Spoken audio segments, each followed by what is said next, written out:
Ayo bersama-sama kita bareng. Ayo. Wala udwana. Ayo. Illa 'alal zalimin. Tidak boleh ada permusuhan kecuali kepada yang melanggar hukum. Itulah tamadun, itulah Madinah, itulah mutamaddin namanya. Bapak Ibu sekalian, nah tantangannya sekarang ada kezaliman internasional.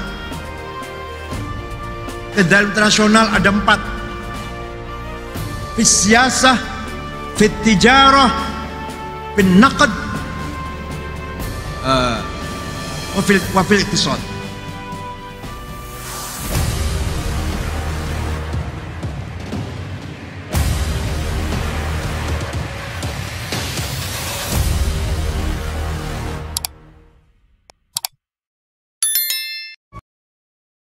Assalamualaikum warahmatullahi wabarakatuh. Bismillah, alhamdulillah, wassalatu wassalamu ala sayyidina wa maulana wa syafi'ina wa habibina Muhammad Rasulillah wa ala alihi wa sahbihi wa man tabi'a sunnatahu wa jama'atah min yaumina hadha ila yaumin nahdah. Ashabal fadilah, hadaratil masyayikh, hadaratil mustasyarin, hadaratil as-sa'i syuriyah, ashabal ma'ahid, ashabat turukis sufiyah, wabil khusus hadratis syekh sahibul fadilah al-mukarram Kiai Haji Ulil Albab Arwani a'azzahullah wa atala baqa'ah. Yang saya hormati rekan saya Ketua Wilayah NU Jawa Tengah Kiai Haji Muzammil beserta jajarannya, Bapak Bupati Kudus, ternyata orang Makassar, panggilannya Andi. Kalau Priyayi Makassar dipanggilnya Andi, bukan Raden, bukan. Jadi kita panggil Bapak Bapak Haji Insinyur Andi Tamsil. Muhammad Tamsil MT, Bupati yang kedua kali. Kalau nggak dibatasin barangkali seumur hidup. Barokahnya bantu NU. Bapak Wakil Bupati, nah kalau ini Jawa Tengah, Gus dipanggilnya. Haji Muhammad Gus Hartopo, STMMMH, a'azzahullah. Bapak Ketua DPRD, Bapak ya, pakai sarung semua jadi saya nggak bisa bedakan ya. Bapak Haji Yusuf Roni dan seluruh anggota DPRD yang hadir dari partai politik, Bapak Kapolres, Dandim, Kepala Kemenag, para pejabat pemerintah, organisasi Muhammadiyah, dan tamu undangan dari saudara-saudara kita non-muslim yang berbahagia, Ketua Cabang yang baru dilantik, Cabang NU Kudus, Kiai Haji Muhammad Ashrofi. Ini Habib apa ya? Habib ya? Gak apa-apa, saya kasih gratis aja ya. Habib Ashrofi lah, udah gratis. Badan Otonom Muslimat, Fatayat, Ansor, Pagar Nusa, Jamiatul Qul Hufad, Jamiatul Tariqah Mutabaroh, Pergunu, Sarbu Musi, Isnu, Ishari, lembaga yang hadir, hadirin, sadati, ayyuhal khudur, wa sayyidati, ashabi wa zumalai. Jelek-jelek begini saya keturunan orang Kudus. Dan saya baru tahu tadi. Ternyata saya ini bin Aqil, bin Nyai Fatimah, binti Nyai Fadilah, binti Kiai Soleh, bin Asnawi Sepuh, pendiri pesantren Damaran. Jadi hadirin dari Kudus lebih bersaudara dengan saya daripada dengan Pak Bupati. Tapi Pak Bupati istrinya orang Kudus. Bapak Ibu sekalian, setelah 13 tahun Rasulullah SAW mencoba membangun umat di Mekah, umat yang beradab, umat yang berakhlak, berperadaban, berbudaya, maju, berilmu, cerdas, beragama, ternyata hanya mendapat pengikut kurang lebih 120 orang. 13 tahun 120 orang. Akhirnya dengan izin Allah, Nabi Muhammad bersama sahabatnya hijrah ke utara, sebuah kota namanya Yathrib. Kenapa dinamakan kota Yathrib? 485 km utara Mekah. Karena yang mendirikan, membangun kota itu seorang bernama Yathrib bin Laud bin Amlik bin Sam bin Nuh, cicitnya Nabi Nuh yang bangun kota itu namanya Yathrib, maka kotanya namanya Yathrib. Nabi Muhammad memasuki kota Yathrib mendapatkan masyarakat yang majmuk, plural. Ada penduduk kota Yathrib beragama Islam, migran, muhajirin, pendatang, yang diabadikan karakternya oleh Al-Quran. Dalam Al-Quran, lil fuqara'il muhajirin alladzina ukhriju min diyarihim wa amwalihim yabtaghuna fadlan minallahi wa ridwana wa yansurunallaha wa rasulah ulaika humus shadiqun.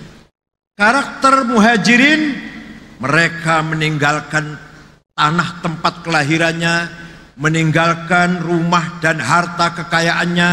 Waktu itu belum ada transfer sih ya, jadi nggak bisa dijadikan buku tabungan, nggak bisa.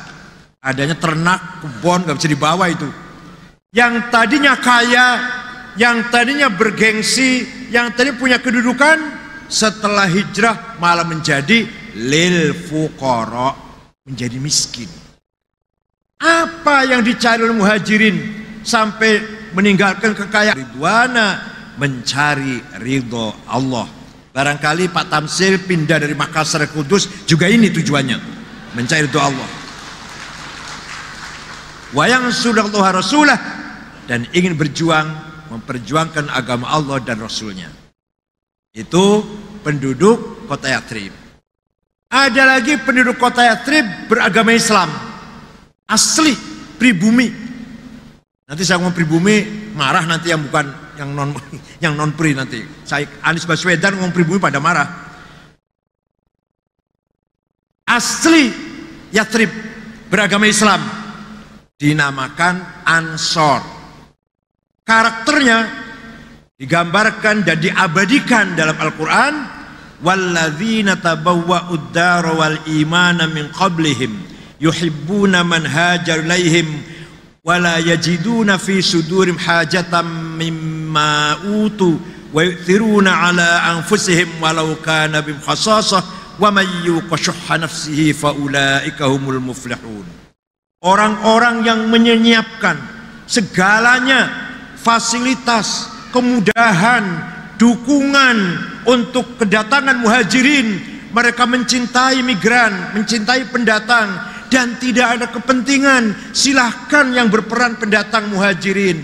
Rasulullah kepala negara pendatang, wakilnya Abu Bakar pendatang, Menteri Pertahanan Umar pendatang, Menteri Ekonomi Utsman pendatang, Menteri Pendidikan Ali pendatang, Salbi Waqqas Panglima pendatang, Amir bin Jarrah Seknek pendatang.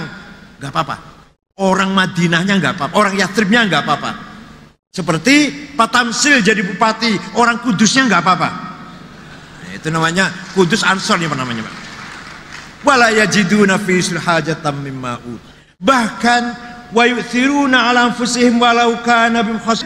Non muslim beragama Yahudi, 3 suku. Suku Qainuqa, kebanyakan perajin emas permata kerjaannya itu. Suku Quraidah, petani penanam korma, dan suku Nadir, pekerja. 3 suku ini pelarian dari Sinai. Nabi Musa, Nabi Harun, dan Nabi Yusha lari dikejar oleh Ramses Fir'aun dari Mesir, Egypt, menyeberang Red Sea menuju Palestina, Or Shalom, tapi belum nyampe Or Shalom, berhenti di Sinai, di Turisin, di Sinai. 40 tahun Nabi Musa wafat, Nabi Harun meninggal dunia, Nabi Yusha wafat di situ. Tidak sampai ke Or Shalom, Yahudi bercerai-berai di seluruh penjuru dunia, kebanyakan ke Eropa, Afrika. 3 suku ke kota Yathrib yang keturunannya jumpa dengan Nabi Muhammad. Ini kita ngerti sejarah ngeten iki, Masya Allah. Wong ngajine bola balik mujibatul husna arba'atun. Kiai-kiai mriki nang ngaji bola balik mujibatul husna arba'atun, wajib yadus ono papat, iltiqaul khitanaini wa illam yunzila. Nomor 1 nalikan orang perkakas ketemu, walaupun orang muncrat, Masya Allah, bola balik ikut terus ngajinya. Ya itu ya penting, tapi ditambah sejarah supaya tahu. Masih ada orang Kristen sedikit dari Najran, masih ada orang pagan, penyembah berhala masih wonten teng Yathrib sedikit. Tapi artinya apa? Penduduk kota Yathrib plural, majmuk, bineka. Nabi Muhammad setelah melihat kenyataan seperti itu memutuskan, begini keputusannya, Bismillahirrahmanirrahim. Al-muslimuna min Yathrib al-muslimuna min Quraisy wal muslimuna min Yathrib wal yahud wa man tabi'ahum wa lahiqa bihim wa jahada ma'hum innahum ummatun wahidatun min dunin nas. Orang Islam pendatang, orang Islam pribumi, dan Yahudi non muslim, asalkan satu visi misi, tabi'ahum, lahiqa bihim, jahada ma'hum, cita-citanya sama, tujuannya sama, garis besarnya sama. Sesungguhnya mereka innahum ummatun wahidatun min dunin nas, semuanya satu umat. Artinya apa ini? Kesimpulan dongeng ini artinya Nabi Muhammad SAW 15 abad yang lalu telah berhasil membangun sebuah komunitas umat modern yang dibangun tidak di atas konstitusi agama, tidak di atas konstitusi suku, tapi di atas konstitusi peradaban, keadilan, dan nilai-nilai universal, visi misi yang sama. Oleh karena itu, Nabi Muhammad tidak pernah memproklamirkan berdirinya negara Islam, tidak pernah memproklamirkan berdirinya negara Arab. Negara Madinah yang tadinya namanya Yathrib diberi nama Madinah. Sedikit tentang bahasa Arab, untuk ngaji dikit. Culture, religi, humanity, namanya thaqafah. Orang Kudus akhlaknya baik semua, agamanya maju, pendidikannya maju, namanya muthaqqaf. Paham nggih? Paham? Kemajuan di bidang welfare, ekonomi, kesejahteraan, namanya hadarah. Orang Kudus sugih-sugih, itu namanya mutahaddir. Perdana Menteri Malaysia Abdullah Badawi menulis buku Islam Hadari, Islam sejahtera. Paham ya? Bangsa yang maju ilmunya, agamanya, budayanya mutaqaf.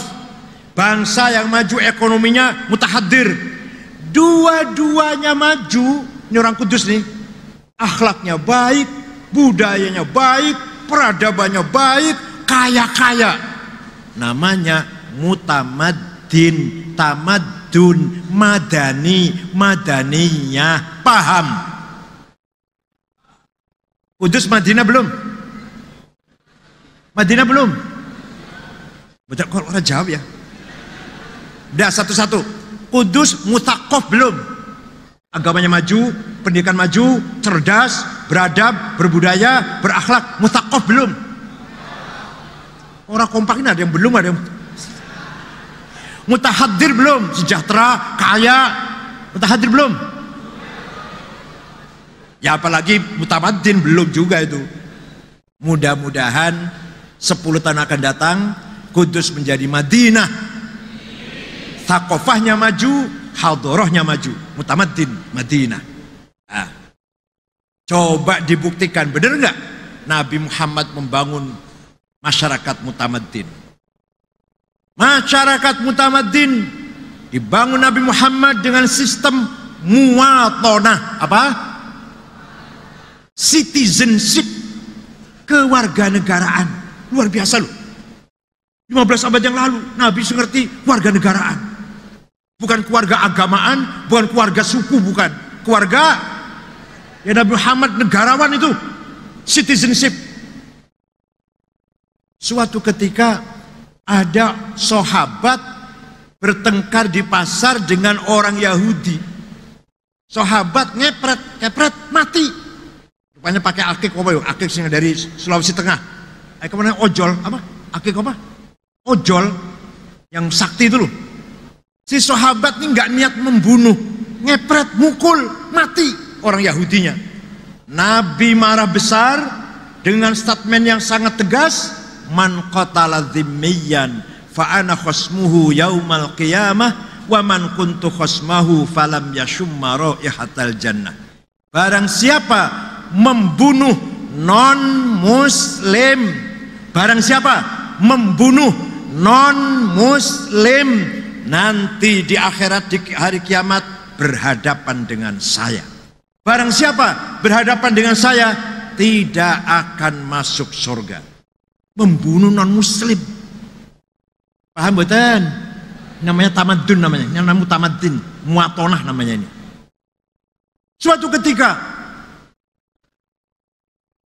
ada sahabat namanya Hasin al-Khazraji, punya anak tidak mau masuk Islam. Lama-lama habis sabarnya, ngancam dia. Bapaknya ini, kamu nggak nurut sama bapak, saya bunuh kamu. Saya bunuh kamu kalau nggak mau masuk Islam. Ada bapak ngancam anak, turun ayat Quran, la ikraha fiddin. Tidak boleh ada kekerasan, ada teror, ada intimidasi dalam agama.